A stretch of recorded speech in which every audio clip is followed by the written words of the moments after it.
Hola, José Odak, con ustedes otra vez. Vamos a ver la quinta y última parte de la unidad 4, cinética química.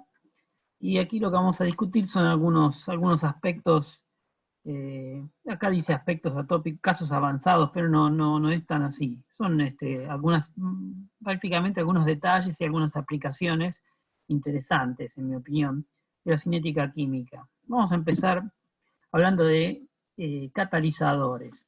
Nosotros hemos visto reacciones químicas y veíamos que la velocidad con la que se puede llevar a cabo una reacción química estaba relacionada con la temperatura, con la existencia de una barrera, de una energía de activación, y que limitaba cuán rápido podía ocurrir esa reacción química. No se podía llevar la reacción química, no se podía producir más rápido que el número de cruces por unidad de tiempo que pueden darse a través de esa barrera de energía potencial que teníamos entre reactivos y productos. Entonces, ahora surge este tema que es catalizadores, un catalizador es una sustancia que se agrega en un sistema y lo que hace es acelerar la velocidad de la reacción química. ¿Cómo lo hace? Lo vamos a explicar en unos minutos, pero básicamente lo que hace es alterar el camino por el cual ocurre la reacción química, o sea, cambia la coordenada de la reacción. Básicamente estamos cambiando la reacción química que teníamos por otra nueva en presencia del catalizador. Es esencialmente una nueva reacción química que ocurre más rápido. Entonces, vamos a distinguir un catalizador de lo que es un inhibidor. Un inhibidor lo que hace es ralentizar una reacción química. Básicamente inhibe el mecanismo de reacción que teníamos y nos deja solo abiertos mecanismos con barreras más altas y por lo tanto reacciones más lentas. Esto no es algo que vamos a discutir, pero la idea es la misma, digamos, que un catalizador. Hablemos un poco de catalizadores. Entonces, el catalizador idealmente interviene en uno o más pasos del mecanismo de la reacción y lo que hace es cambiar el mecanismo por otro, digamos. Entonces aquí tenemos la reacción, por ejemplo, A más D, que da productos en ausencia del catalizador, que transcurre a una cierta velocidad. Y si agregamos un catalizador, este interviene en algún paso de la reacción y no son los mismos pasos que teníamos acá, sino otro mecanismo. Entonces, por ejemplo, acá tenemos que el catalizador une la molécula de reactivo A y forma un intermediario B. Y el intermediario B reacciona con el otro reactivo D, regenerando el catalizador y formando el producto. Entonces, si uno suma la reacción, estas dos reacciones, lo que obtiene es A más D en presencia del catalizador que da el producto. Fíjense que la reacción neta es igual que la que teníamos en ausencia del catalizador, pero en la realidad están ocurriendo otros pasos elementales que son muy distintos que lo que teníamos en ausencia del catalizador. La razón por la cual esto tiene sentido es porque tanto este paso elemental como este otro tienen menor energía de activación que la reacción en ausencia del catalizador. Cual fuere el mecanismo que tuviéramos en este caso, tiene energías de activación en cualquiera de los pasos elementales mayores que los que se producen en presencia del catalizador. Y por eso la reacción avanza más rápido, produce más producto por unidad de tiempo con el catalizador. Esa es la idea, digamos, detrás de catálisis. Entonces, vamos a ver ahora cómo es que funciona esto. Si en forma gráfica, nosotros tenemos en la curva azul sería el perfil de energía potencial en función de coordenada de reacción para una reacción química en ausencia del catalizador. Entonces tenemos una energía de activación acá indicada como energía de activación de la reacción directa sin catalizador. Y bueno, obviamente tenemos que pasar por este estado de transición o este complejo activado y formamos el producto. Cuando agregamos el catalizador, la reacción transcurre por otro mecanismo y ahora el reactivo A se une al catalizador y pasa por un intermediario, un complejo activado 1, y este complejo activado decae a un intermediario de reacción. Fíjense que a diferencia de este complejo activado, que es una especie intermedia inestable, el estado intermedio B es en principio un estado estable, está en un mínimo de energía, un mínimo local. Y este estado de intermedio, B, produce un segundo paso, pasando por eh, otro estado de transición número 2, o otro complejo activado, y finalmente conduce a los productos. Y el perfil de energía potencial en función de coordenada de reacción en presencia del catalizador tiene energías de activación que son menores que la que teníamos en ausencia del catalizador, y por eso la reacción a una misma temperatura va a ir mucho más rápido en presencia del catalizador. Acá tengo una sola coordenada de reacción, pero bueno, es como algo, es como incongruente, ¿no? Porque si digo que este mecanismo es distinto del de esta coordenada de reacción no puede ser la misma. Entiendan que acá esto es una forma sencilla de representar lo que está ocurriendo, para ver más que nada el aspecto energético, más que los detalles de cómo es el mecanismo. Entonces, con catalizador, la reacción progresa por caminos distintos a la reacción en ausencia del catalizador. Solo la reacción neta es la misma. La reacción neta es igual a la misma reacción que teníamos en ausencia del catalizador, pero los pasos elementales del mecanismo intrínseco de cómo ocurre la reacción es distinto.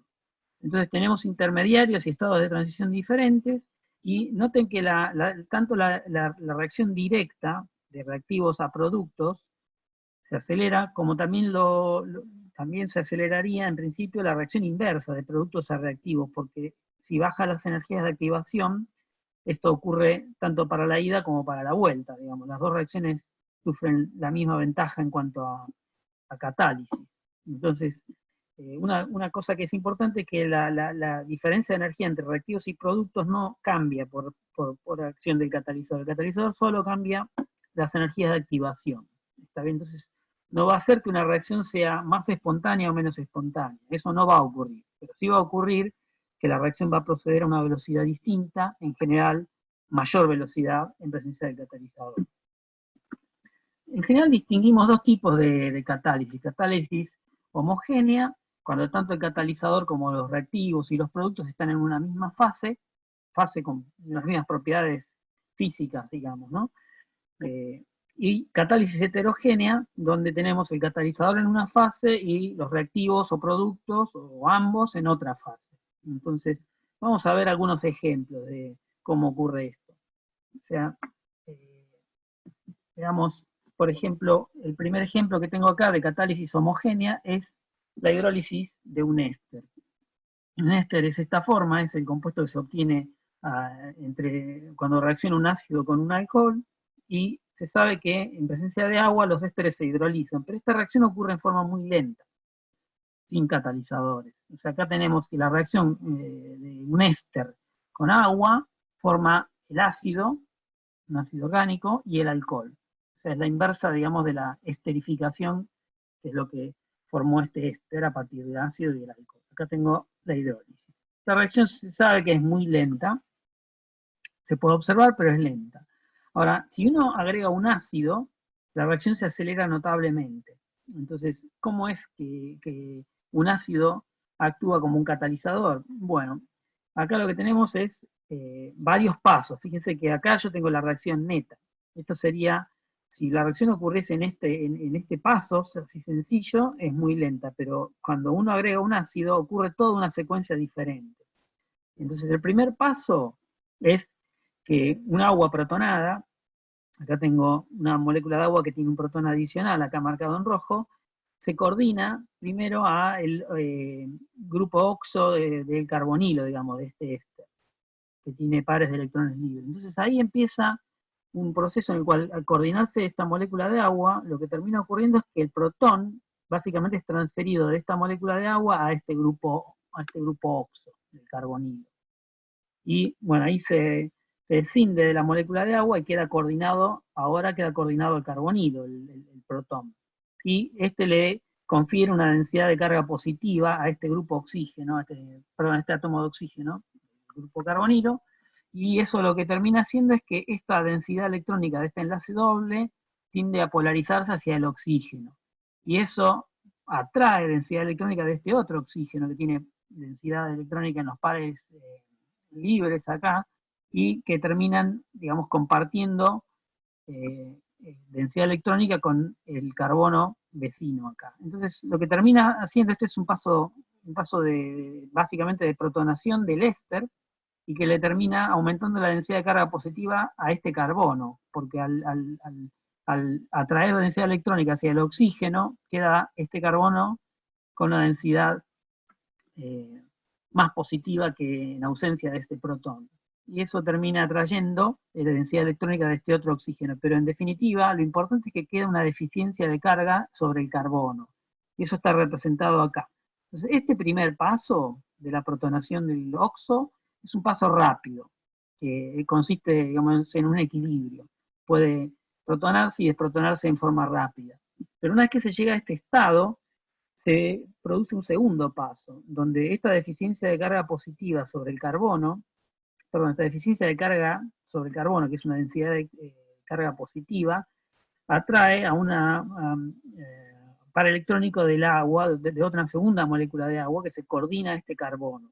Entonces, a través del oxígeno, este carbono, al compartir densidad electrónica con esta molécula de agua, lo que hace es básicamente drenar parte de la densidad de carga negativa que había sobre este oxígeno, que ahora se polariza, queda con una ligera carga positiva, y esto es el paso lento, digamos. Una vez que se llegó a este estado donde este carbono ya está coordinado a esta molécula de agua, se suceden unos pasos rápidos de reacción, varios pasos, en los cuales hay unos reordenamientos que terminan por básicamente romper esta molécula de agua y transferir un protón a este grupo alcóxido acá, y termina separándose una molécula de alcohol de el ácido, ¿no? En el proceso se regenera esta molécula de agua protonada, ¿no? A través de interviene una tercera molécula de agua, que se lleva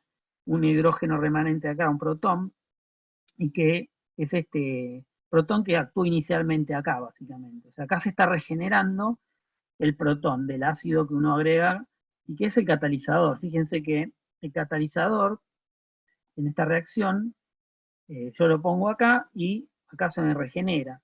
Y la reacción neta, si yo sumo esta reacción y todos estos pasos, la reacción neta es simplemente que el éster más agua produce el alcohol y el ácido. ¿Está bien? El ácido orgánico libre. Pero este protón se regenera y sirve para repetir este ciclo una y otra vez. Entonces, el catalizador acá es el protón. Por eso uno agrega un ácido y la reacción se acelera. Y como todos estos componentes están en la misma fase, es una solución homogénea, esto es un ejemplo de catálisis homogénea. Esto lo van a ver con más detalle en química orgánica, pero es, digamos, un ejemplo que tenemos acá para empezar a discutir esto. Vamos a ver un segundo ejemplo de catálisis homogénea. Este es un ejemplo en fase gaseosa. Veamos un poco esta historia del agujero de ozono, de la cual ustedes están enterados. Supongo que es un tema que últimamente estuvo presente en los medios, porque había una deficiencia de ozono en la atmósfera. ¿En qué consiste esto? Vamos a ver primero qué es el ozono y por qué es importante. Entonces, la atmósfera tiene oxígeno molecular, pero a medida que uno se va a alturas bastante altas, digamos, perdón, alturas bastante altas, perdón la redundancia, pero a la altura de la estratosfera, donde llega la radiación ultravioleta del Sol, ahí las moléculas de oxígeno absorben radiación ultravioleta y se disocian en átomos de oxígeno. Y estos átomos de oxígeno reaccionan con moléculas de oxígeno otra vez y forman estas moléculas de ozono. Entonces, fíjense que en esta reacción yo produzco 2 átomos de oxígeno y después requiero 2 moléculas de oxígeno para formar moléculas de ozono, porque tengo que consumir estas 2 moléculas, estos 2 átomos de oxígeno. Entonces, estas 2 reacciones, cuando yo las sumo, entonces estoy sumando en realidad 3 reacciones, porque tengo esta reacción que ocurre una vez y esta que ocurre 2 veces. Si sumo estas reacciones, la reacción neta es que 3 moléculas de oxígeno más radiación ultravioleta producen 2 moléculas de ozono, todo en fase gaseosa. Hasta ahí no hay nada de catálisis, es simplemente una reacción fotoquímica donde se absorbe un fotón de luz ultravioleta por el oxígeno molecular en la alta atmósfera y produce ozono.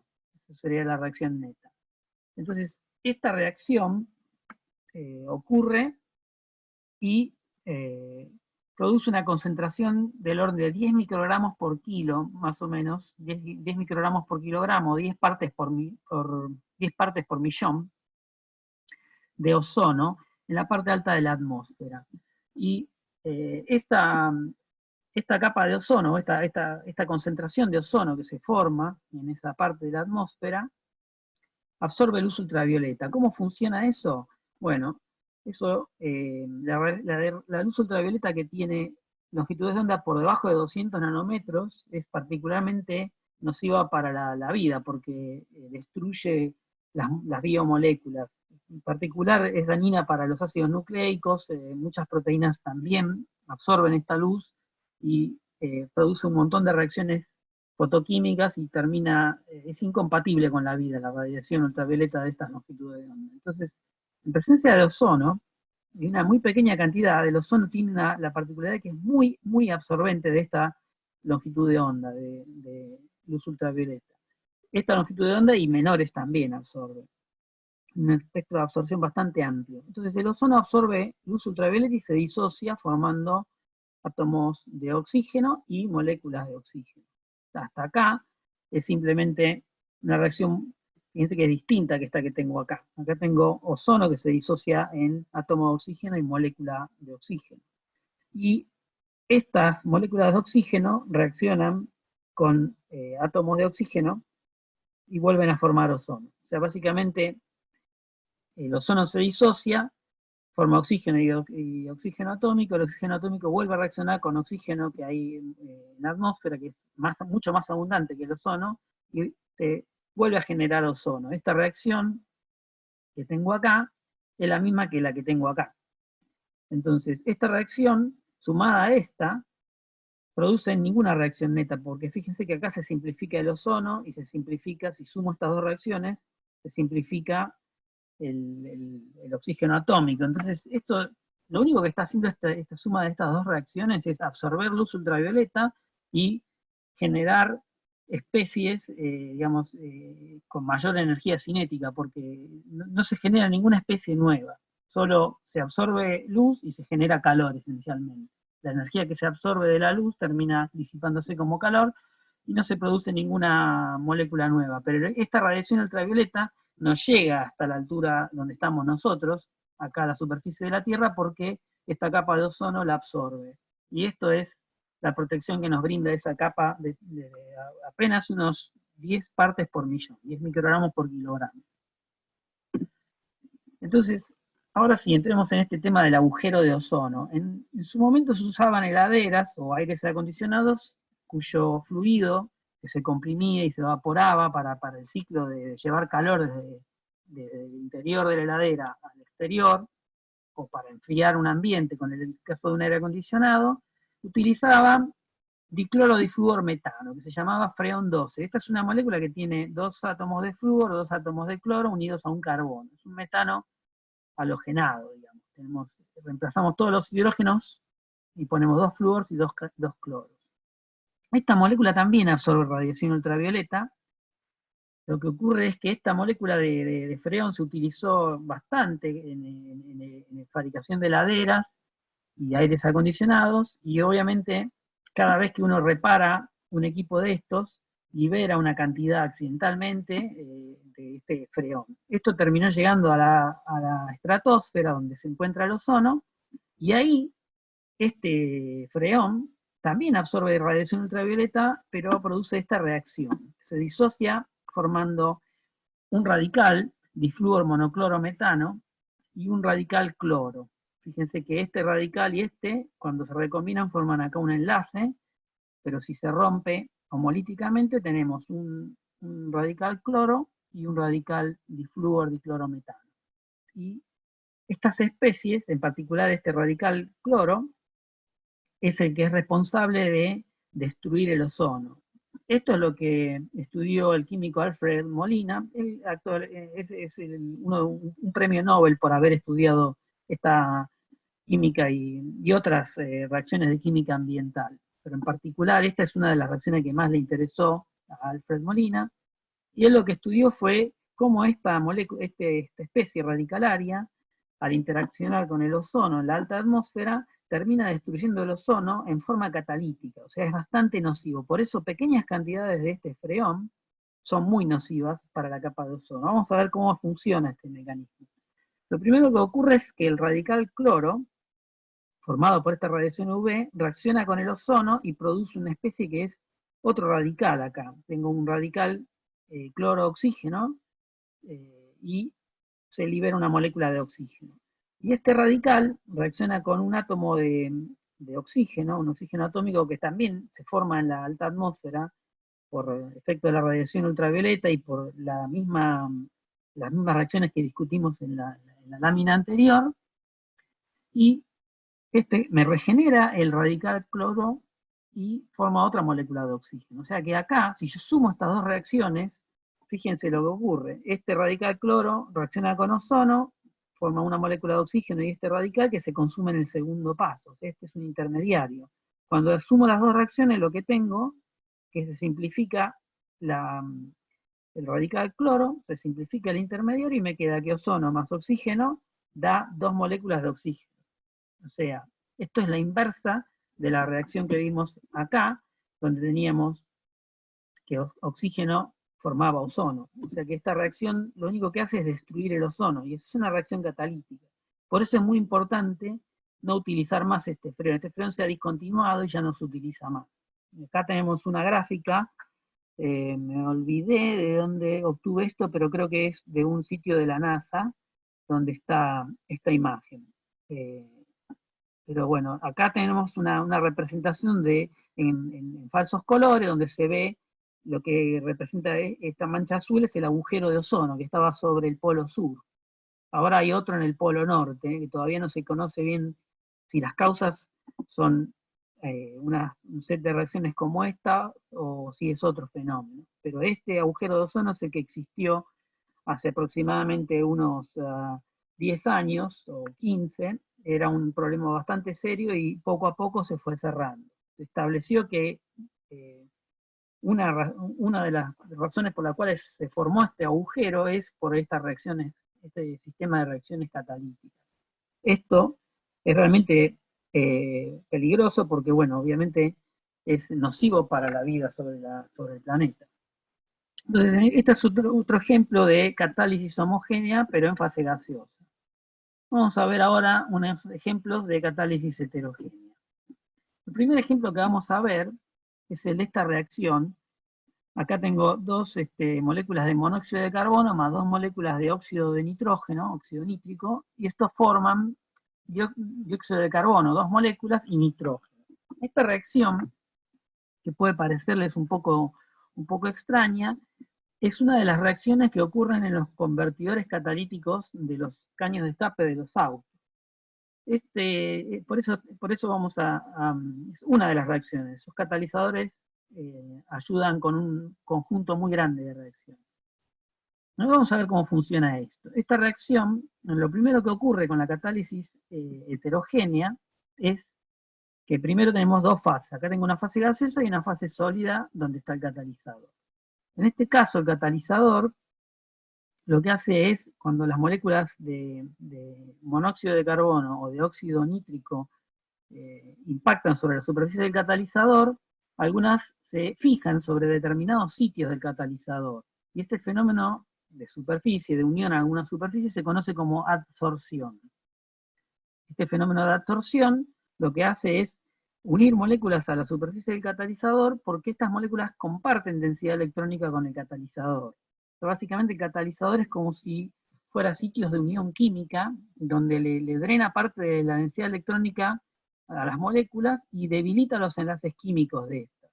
Y eso es lo que hace que baje la energía de activación para romper estos enlaces. Fíjense que el monóxido de carbono tiene un enlace triple, y esta molécula también tiene enlaces múltiples. Entonces son moléculas bastante estables por el orden de enlace que tienen. Entonces, al unirse al catalizador, comparten densidad electrónica con los átomos del catalizador. En este caso es un catalizador de rodio, un metal de transición, y eso debilita la unión carbono-oxígeno y la unión nitrógeno-oxígeno. Entonces ahí lo que ocurre es una serie de pasos. El mecanismo es esencialmente debilitar el enlace químico por coordinación de estas moléculas a la superficie del catalizador, ruptura de los enlaces, que ahora al tener un enlace más débil, alcanza a la temperatura del catalizador, alcanza con la energía térmica que hay para disociar estos átomos de estas moléculas, y terminan quedando absorbidos ahora átomos individuales de carbono, de nitrógeno y de oxígeno. Y estos átomos difunden sobre la superficie en forma aleatoria, y cuando se encuentra un átomo de nitrógeno con otro átomo de nitrógeno, forma una molécula de nitrógeno, y estos átomos de oxígeno, también en difusión, si encuentran una molécula de monóxido de carbono absorbida, van a reaccionar con esa molécula y van a formar dióxido de carbono. Entonces, este es el proceso así explicado en forma sencilla. El mecanismo puede ser bastante complejo, no siempre es conocido el mecanismo de cómo funcionan este tipo de catalizadores, y es muy interesante, hay mucha química que pasa por estudiar cómo funciona un catalizador.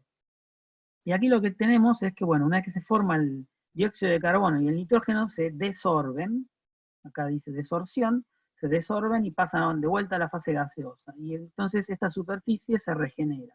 Fíjense que el catalizador tiene una cantidad de sitios donde se pueden unir moléculas, y si hay demasiadas moléculas de reactivo o de producto pegado a la superficie del catalizador, no tengo sitios disponibles para que la reacción ocurra. Entonces, los catalizadores típicamente tienen una cantidad de sitios activos en la superficie donde puede ocurrir esta reacción catalítica. Cuando todos esos sitios están ocupados, la reacción va a la máxima velocidad a la que puede ir.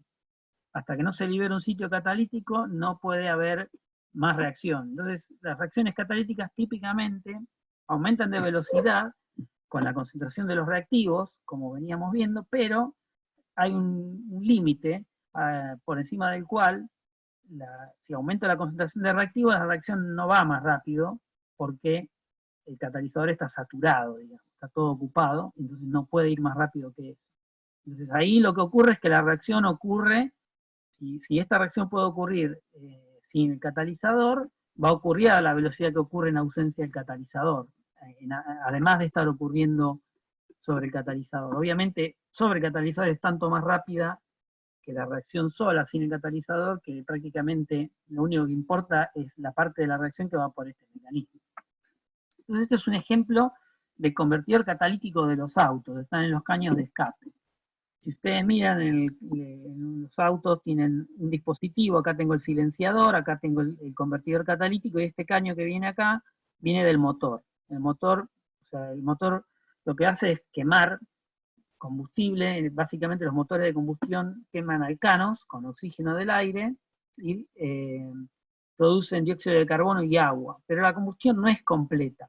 Entonces sobra una cantidad de alcanos que sale por el caño de escape y terminaría en el ambiente. Para que eso no ocurra, uno tiene el catalizador, el convertidor catalítico, donde con un exceso de aire, a veces tienen una abertura por donde se incorpora más aire a la salida de la combustión del motor, y esto ayuda a oxidar catalíticamente los alcanos que no se quemaron en la cámara de combustión del motor. Acá tengo un alcano, representa acá como un octano.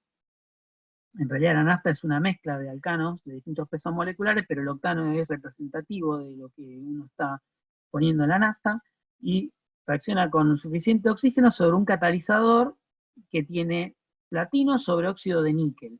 También ese es otro catalizador. Fíjense que en la reacción anterior teníamos rodio, y acá tenemos platino sobre óxido de níquel. Y esto termina acelerando la combustión de este alcano y forma dióxido de carbono y agua, y elimina el excedente de alcano que no se había quemado en el motor.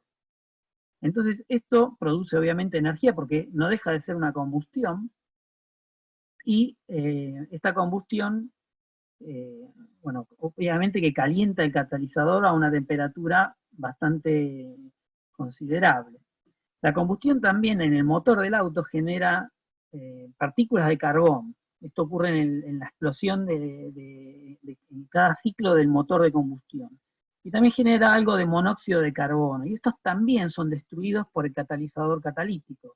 En el caso del monóxido de carbono, reacciona con más oxígeno, que proviene también acá con la mezcla del caño de escape, y también el catalizador sigue siendo platino sobre óxido de níquel, y oxida el monóxido de carbono a dióxido de carbono. Entonces esto baja drásticamente las emisiones nocivas de alcanos y monóxido de carbono.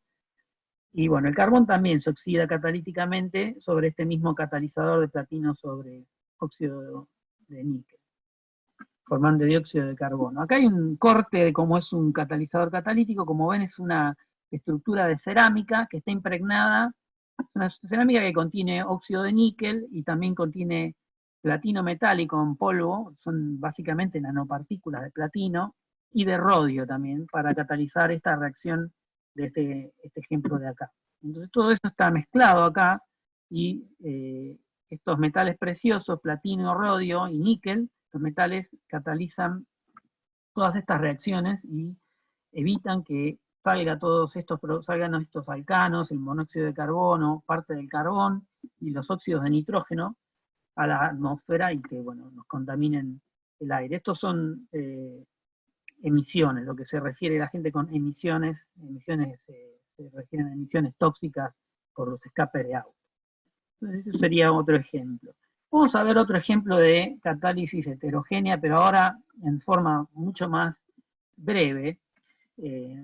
Y acá lo que tenemos es un proceso muy, muy importante en la química industrial, es la síntesis del amoníaco. Resulta que originalmente el amoníaco se obtenía a partir o sea, se podía obtener amonio a partir de residuos de guano, que son excrementos de aves, y también la síntesis de ácido nítrico, que era otro producto industrial, se obtenía a partir de nitrato de sodio, que se extrae de salinas. En Chile, básicamente, era uno de los productores de nitrato de sodio, y eso durante épocas en las que había bloqueo. Por ejemplo, en realidad la historia es un poco triste porque Alemania desarrolló esta reacción, este fue Fritz Haber, desarrolló esta reacción porque básicamente no podía tener acceso a fosfato de amonio, que es el guano, o a nitrato de sodio, para generar productos químicos que se usan para hacer explosivos. Fíjense que el nitrato de amonio es un explosivo, por ejemplo. Entonces uno necesita amoníaco y ácido nítrico para generar eso. En épocas de guerra, esos compuestos eran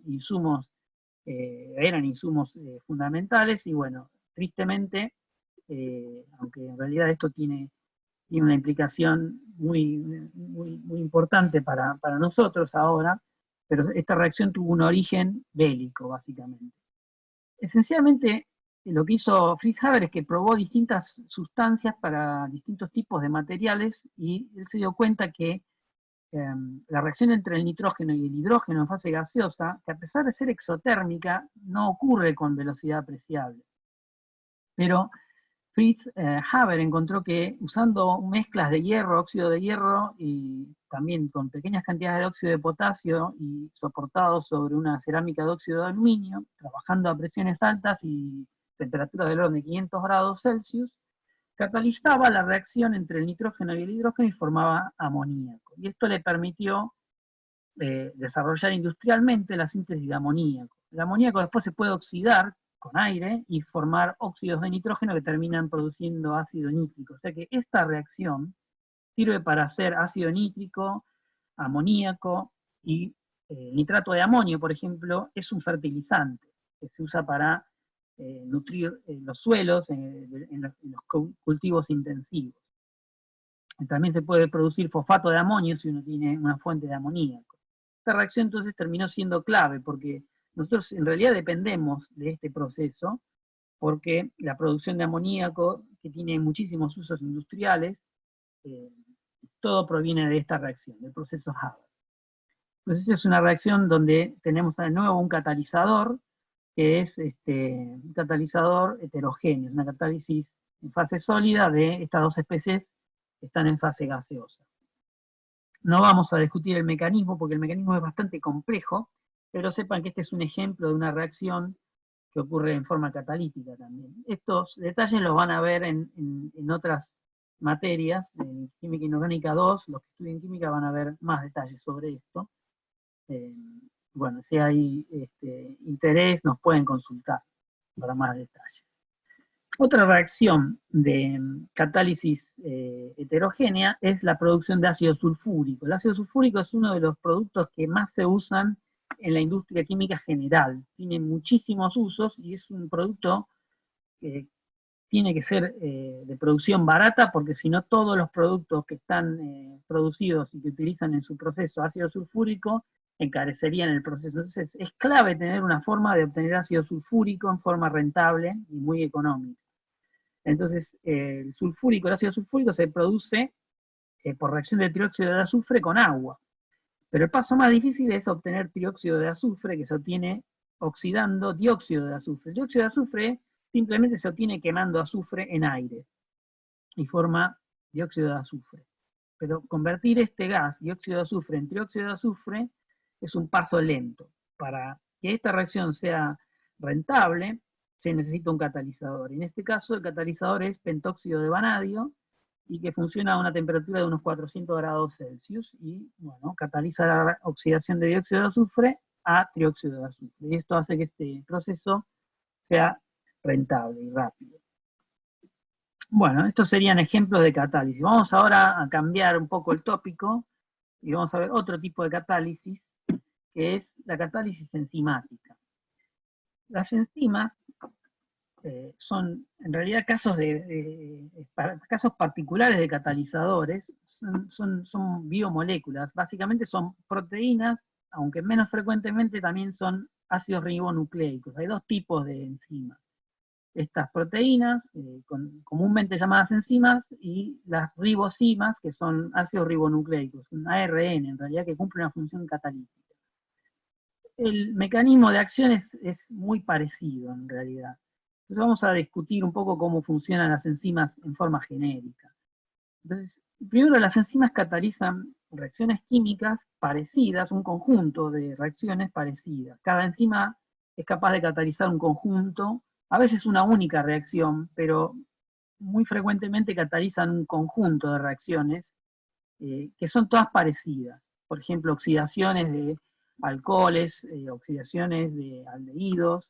Distintos aldehídos son oxidados por la misma enzima. O sea que son todas reacciones muy parecidas, pero que difieren en el aldehído que estamos oxidando. Las enzimas son catalizadores extremadamente eficientes. Y el mecanismo por el que funcionan es diferente de los catalizadores que hemos venido viendo, y básicamente el modelo más aceptado, digamos, para describir cómo funciona una enzima consiste de lo que se conoce como el mecanismo de llave-cerradura. Y ahora van a ver de dónde viene ese nombre. Pero esencialmente son dos pasos. En el primer paso la enzima se une al reactivo. Los reactivos en química enzimática se llaman sustratos. ¿Está bien? Entonces la enzima reacciona con el sustrato y tiene un primer paso de equilibrio que forma un complejo enzima-sustrato. Ese es un intermediario de reacción.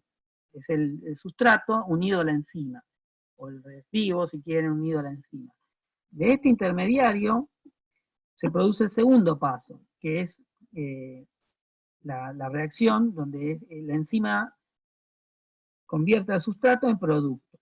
¿Está bien? Entonces es una reacción donde en general este paso, el paso de conversión, es el paso lento, digamos. Entonces, una vez que se forma el complejo, se produce este otro paso. Entonces, las enzimas tienen un sitio donde se tiene que unir el sustrato. Las enzimas son moléculas bastante complejas en comparación con lo que venimos viendo, y tienen un sitio activo donde el sustrato calza justo.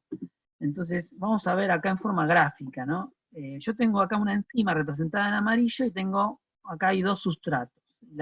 Estos sustratos pueden unirse únicamente de una manera en este sitio activo que tiene la geometría, la conformación adecuada para que se unan los sustratos y forman el complejo enzima-sustrato.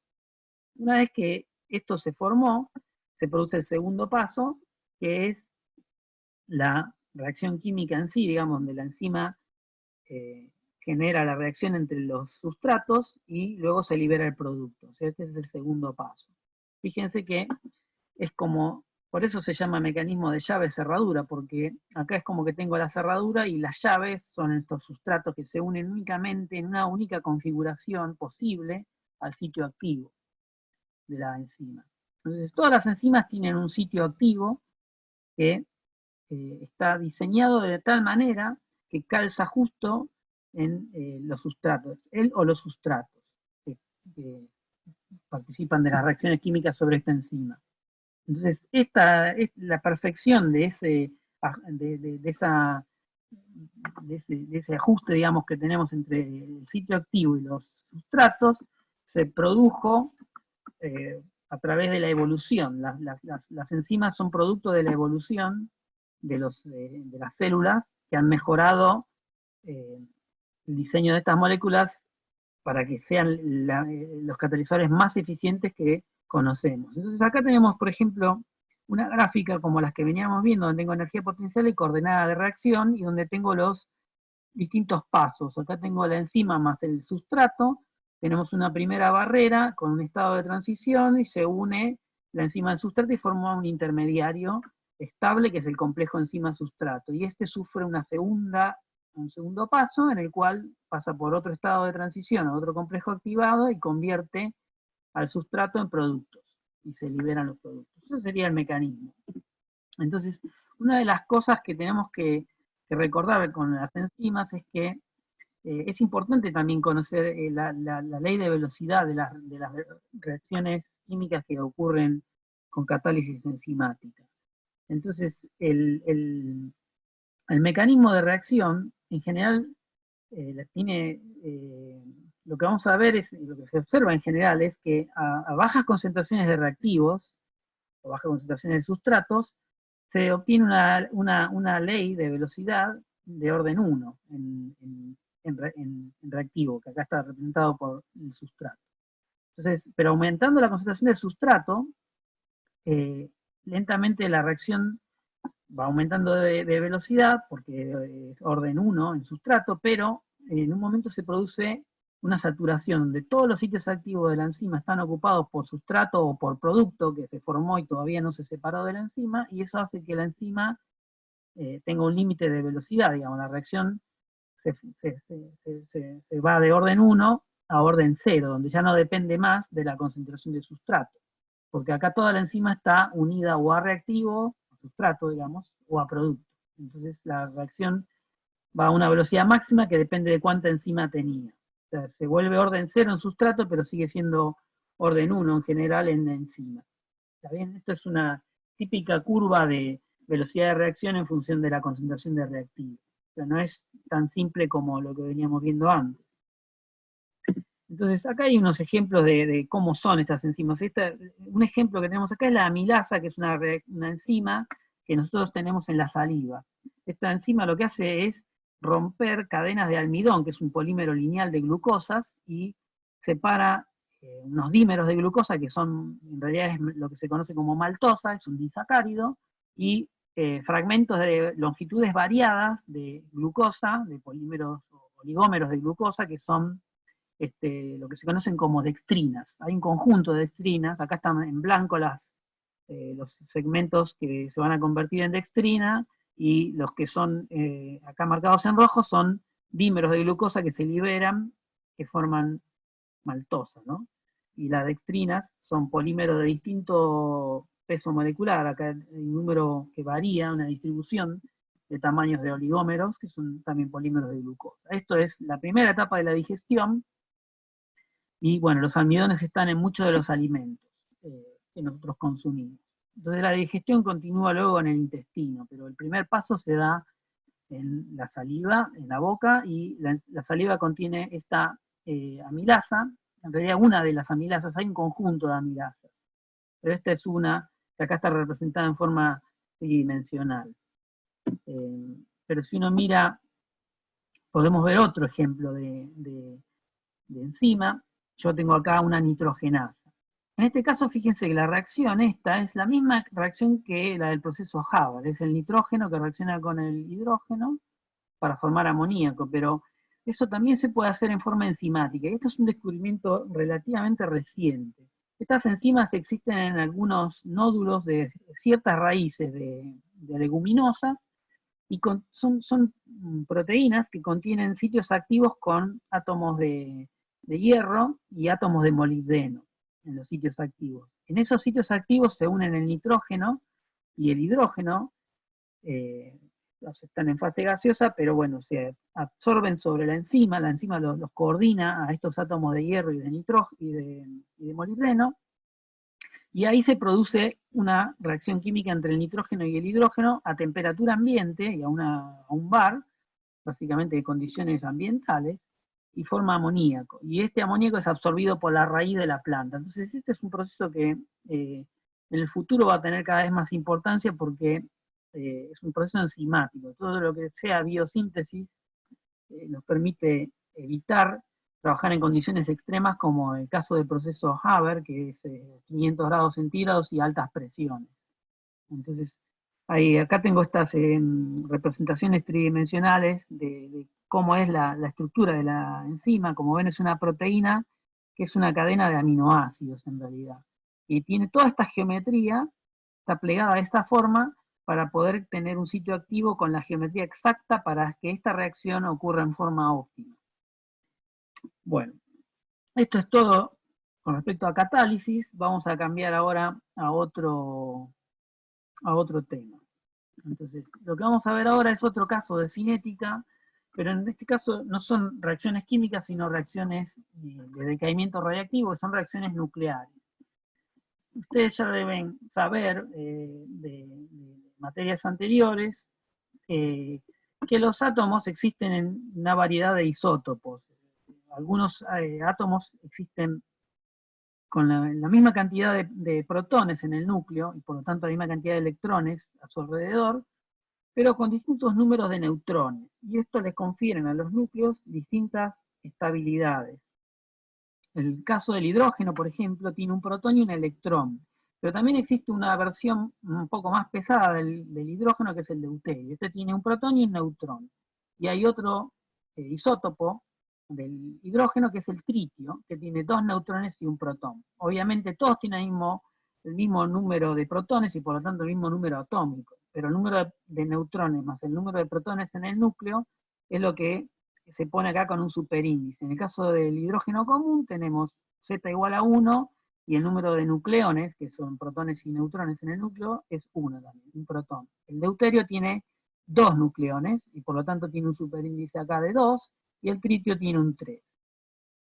Tanto el hidrógeno como el deuterio son estables, pero el tritio es inestable, es un núcleo inestable y decae, y eso es lo que hace que un átomo sea radiactivo, que su núcleo sea inestable. Entonces, ¿cómo decae, cómo se descompone un núcleo radiactivo? Bueno, en el caso del tritio ocurre que uno de los neutrones del núcleo del tritio pierde un electrón y un neutrino. Este es un neutrino electrón, está asociado al electrón. No es que están unidos, sino que esta partícula está relacionada al electrón, pero básicamente un neutrón del núcleo del tritio se convierte en un protón. Entonces, fíjense que acá Z cambia de 1 a 2, porque un neutrón se convirtió en un protón. Y sigue teniendo 3 nucleones, porque solo perdió un electrón y un neutrino, pero ahora tiene 2 protones y un neutrón. Acá tengo 2 neutrones y un protón. Entonces, como perdió un electrón, queda cargado positivamente, y esto de algún lugar captura un electrón, porque este electrón no es que queda unido acá, sino que este se va porque tiene mucha energía cinética. Entonces, este no es el electrón que queda unido al núcleo de helio, sino que este se va, igual que este neutrino que se va eh, rápidamente de acá. Entonces, básicamente, este es un decaimiento radiactivo, se conoce como decaimiento beta, y lo que se sabe, digamos, que estas reacciones de decaimiento radiactivo siguen una cinética de primer orden, o sea, la derivada de la concentración de tritio con respecto al tiempo va a ser una constante por la concentración de tritio, o la derivada del número de átomos de tritio con respecto al tiempo es la constante de decaimiento por el número de átomos de tritio. Si uno integra esto, como hicieron antes con la cinética de primer orden, se puede llegar a un decaimiento exponencial, tengo una exponencial negativa, y acá la tengo definida E a la menos la constante de velocidad por el tiempo, pero también la puedo definir en términos de tiempo de vida media, donde T medio sería logaritmo de 2 sobre la constante de reacción. Y N sub 0 es el número inicial de átomos de tritio que tengo a tiempo cero. Entonces, cuando uno tiene una cinética de primer orden y hace una gráfica, tiene un decaimiento exponencial, una simple exponencial, y bueno, es posible medir esta curva, en donde el porcentaje de tritio que queda a tiempo t es simplemente 100 por la exponencial de menos el logaritmo de 2 sobre el tiempo de vida media. Y en este caso es 12,5 años. Si este tiempo está en años, tengo 12,5 años acá. Son 12,5 años, son 4.500 días, que es la vida media del tritio. Es el tiempo que tarda en la concentración de tritio en caer a la mitad. O sea, después de un tiempo de vida, si yo tenía 100 átomos de tritio a tiempo cero, luego de una vida media de 4.500 días, tengo 50. Y si espero otra vida media de 4.500 días, paso a tener 25. Si espero un tercer tiempo de vida, digamos, otro tiempo igual a 4.500 días, paso a tener 12,5% de los átomos que tenía al principio. Y así siguiendo. Fíjense que el tiempo de la vida media no depende de la concentración, por eso siempre cae a la mitad en intervalos regulares de tiempo. Siempre son 4.500 días para que la concentración de tritio caiga a la mitad de lo que tenía en este momento. Si parto de acá, un tiempo de vida medio más tarde tengo la mitad. Si parto de acá, un tiempo de vida medio más tarde, tengo la mitad de la mitad, que es 25%, y así siguiendo. O sea, este es el decaimiento exponencial. Entonces, esto es el caso del tritio, pero vamos a ver ahora otro ejemplo. Ejemplo de datación por carbono 14, que es una aplicación un poco más química de estos fenómenos. En el caso del carbono también tiene distintos isótopos, y hay tres: carbono 12, carbono 13 y carbono 14, de los cuales tanto el carbono 12 como el carbono 13 son estables y por lo tanto son abundantes, pero el carbono 14 es radiactivo y decae. Solo que el carbono 14 decae con una vida media de 5.700 años. Se tarda 5.700 años en caer. Si yo tengo 100 átomos de carbono 14, luego de 5.700 años tendré 50. Si espero otros 5.700 años, tendré 25, y así siguiendo. La vida media de 5.700 años. Este también sufre un decaimiento beta. Fíjense que también un neutrón se convierte en un protón, se libera un electrón y un neutrino. Bueno, el nitrógeno que se forma a partir del carbono 14, se forma un nitrógeno 14, y este capturará un electrón de algún lado para convertirse en un átomo neutro de nitrógeno. Acá ya está escrito como que capturó un electrón. Entonces, esta reacción es la que es responsable del decaimiento del carbono 14, con este tiempo de vida media de 5.700 años y que tiene esta cinética de primer orden. ¿Por qué esto es importante? Bueno, esto en realidad lo que nos permite hacer es medir la edad de objetos muy antiguos. Puede ser un fósil o un resto de un animal. ¿Y cómo funciona esto? Bueno, acá es donde esta idea se atribuye a Frank Levy, que fue premio Nobel de Química en 1960, y que propone este método para la datación de objetos antiguos o fósiles por el decaimiento del carbono 14.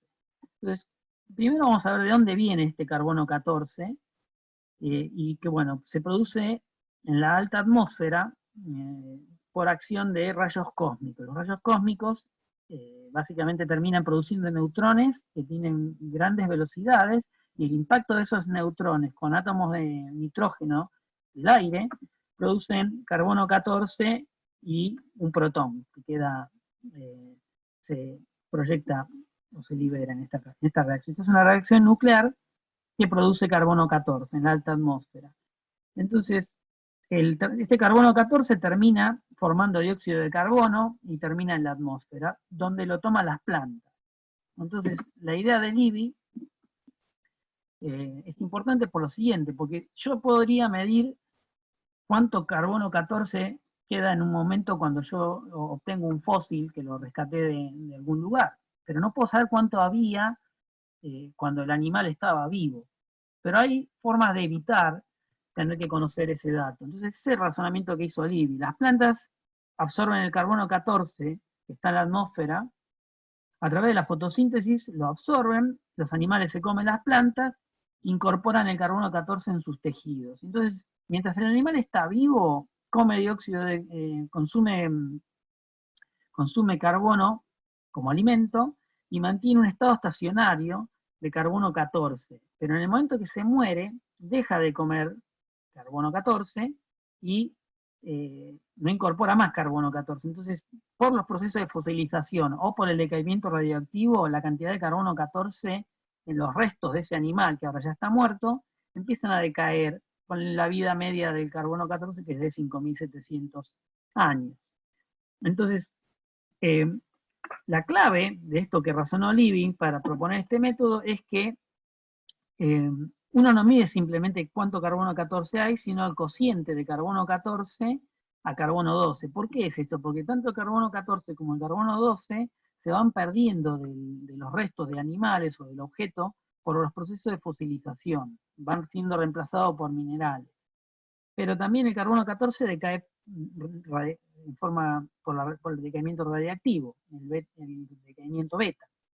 Entonces, no sé cuánto carbono 14 se perdió por mineralización y cuánto se perdió por decaimiento radiactivo, pero sí sé que todo el carbono 12 que se perdió por mineralización, porque este no decae en forma radiactiva. Entonces, este cociente, cuando uno lo compara, el cociente que tiene un objeto antiguo con el cociente que tenía cuando el objeto ese estaba vivo, por ejemplo, un animal vivo, un fósil, el fósil tiene ahora una relación de carbono 14 a carbono 12, pero cuando estaba vivo tenía la relación de carbono 14 a carbono 12 que tiene cualquier animal vivo ahora, y esa sí la puedo conocer. Entonces, el porcentaje de esta relación es lo que va decayendo a medida que la fosilización ocurre, y ese es el parámetro que me dice la edad de un objeto antiguo hecho de materia orgánica o de un fósil. Entonces, si se toma el porcentaje de esta relación que hay en un ser vivo como una medida de la edad del objeto, me permite conocer. Entonces acá tengo una forma gráfica de representar esto. Mientras el animal está vivo, la relación de carbono 14, carbono 12, digamos que se mantiene constante en un cierto valor. A eso tomémoslo como el 100% de lo que esa relación de carbono 14 vale.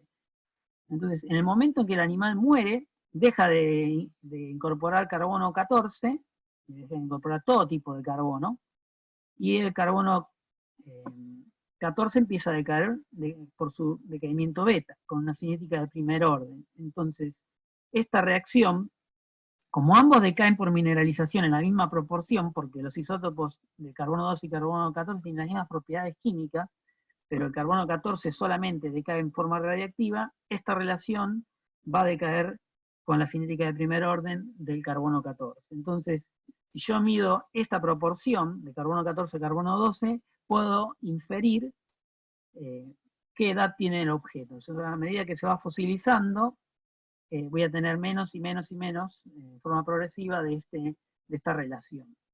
Fíjense que el porcentaje de carbono 14 en un organismo vivo es ínfima.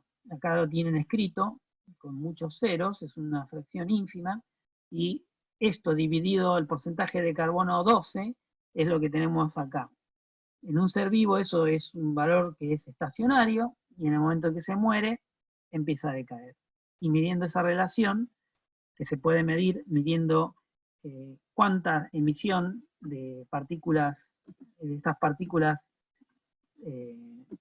fíjense que el carbono 14 decae emitiendo un electrón. Yo puedo contar el número de electrones por segundo y eso me está diciendo a qué velocidad está decayendo el carbono 14. Por lo tanto, yo puedo saber, detectando estos electrones, cuánto carbono 14 se está descomponiendo radiactivamente. Y eso es lo que se usa para medir la actividad. Básicamente medimos la radiación emitida por un fósil y de ahí deducimos cuánto es la relación que queda. Bueno, esto es cómo funciona la datación por carbono 14. Sirve hasta aproximadamente 10 tiempos de vida, que es 57.000 años. Para objetos más antiguos, ya queda demasiado poco carbono 14, porque después de 5.700 años, después de 57.000 años, que son 10 tiempos de vida media, ya queda demasiado poco carbono para detectar algo de la radiación y por lo tanto ya no sirve este método. Entonces ahí se usan otros isótopos de vida media más larga, como por ejemplo el uranio 235, que se puede encontrar en la naturaleza. Pero este método no lo vamos a discutir ahora. Bueno, esto sería todo. Con esto se termina la unidad 4 de cinética química. Hemos visto varios aspectos. Y bueno, continuarán con, si mal no recuerdo, la unidad 5 de equilibrio químico y luego termodinámica. Bueno, hasta entonces.